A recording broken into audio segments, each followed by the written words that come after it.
अगली VVIP seat का हम रुख करेंगे और यहां पर भी भोजपुरी स्टार हैं जिनकी किस्मत दांव पर है। अब बात आजमगढ़ की। 5, 4, 3, 2, 1। और लीजिए, आजमगढ़ की सीट पर लाल बत्ती जल रही है, मतलब सीट खतरे में आ गई है। मतलब यहां पर हार सकते हैं दिनेश लाल यादव, निरहुआ के नाम से मशहूर हैं। आप जानते हैं कि बाय इलेक्शन में ये सीट दिनेश लाल यादव निरहुआ ने 2022 में जीती। इससे पहले ये मुलायम परिवार की सीट के तौर पर अपनी पहचान आजमगढ़ बनाता रहा। चाहे 14 हो 19 हो, ये वो सीट है जहां पर यादव परिवार खुद जीत दर्ज करता रहा। मुलायम सिंह यादव, अखिलेश यादव इस सीट पर जीते, लेकिन 2022 का यहां जो उपचुनाव हुआ उसमें जीत दर्ज कर ली दिनेश लाल यादव ने। धर्मेंद्र यादव को हराया था और जीत का अंतर तब भी बहुत ज्यादा नहीं था, 9000 के भीतर था। और ऐसे में ये सीट खतरे में। राकेश जी, आजमगढ़ की सीट खतरे में। देखिए, अभी जो चुनाव जो अभी सर्वे हो रहा है, जो आपने किया, उसमें आपके सर्वे पर मैं सवाल नहीं कर रहा हूँ। किसी सांसद के बारे में लोगों की क्या राय है, लेकिन मैं दो बात यहाँ कहना चाहता हूँ जो चुनाव वास्तव में आए।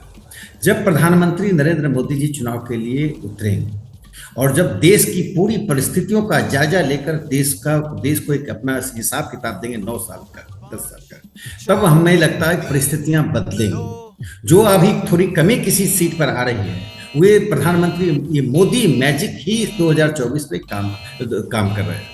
और मोदी मैजिक का मतलब यह है कि उन्होंने जो मोदी गारंटी दी है, अगर 11 करोड़ शौचालय की बात कही तो कही है, कोई सोच सकता था क्या कि करोड़ों लोगों को आयुष्मान योजना से 5 लाख रुपए इलाज के लिए मिलेगा?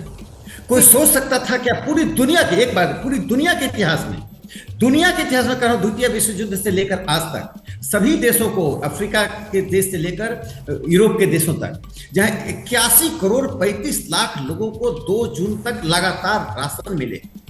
प्रधानमंत्री की जो एक गारंटी है, उस गारंटी के को लाभार्थी की जाति पैदा की है, जो प्रधानमंत्री जी ने कहा अब कोई जाति नहीं, अब जाति जुआ की, जाति गरीब की, जाति किसान की, जाति महिला की। यह जो प्रधानमंत्री जी ने एक सामाजिक क्रांति की बात कही है, जो लोहिया जी लेकिन राकेश जी, आप जितनी बातें गिना रहे हैं उसका फायदा फिलहाल आजमगढ़ में होता हुआ नजर नहीं आ रहा है। और नहीं भूलना चाहिए कि आजमगढ़ में चाहे 14 हो 19 हो, प्रधानमंत्री नरेंद्र मोदी ने उन चुनाव में भी यहां प्रचार किया था, लेकिन तब भी ये सीट जो है वो 14 में मुलायम सिंह यादव खुद, 19 में अखिलेश यादव जीते। आइए जरा वेस्टर्न यूपी का रुख करते हैं और वेस्टर्न यूपी की कुछ वीवीआईपी सीट, जिसमें शुरुआत पहले गाजियाबाद से करते हैं। क्या हो रहा है जनरल वीके सिंह की सीट पर? बचा पा रहे हैं या फंस रहे हैं? देखिए।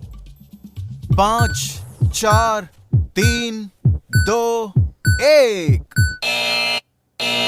और लीजिए, ऑरेंज बत्ती यहां पर जलती हुई नजर आ रही है। जनरल वीके सिंह गाजियाबाद की सीट 14-19 में लगातार इस सीट से जीत रहे हैं और ऑरेंज बत्ती जलने का मतलब यह है कि ठीक ठाक अंतर से वो इस सीट पर जीत दर्ज कर सकते हैं।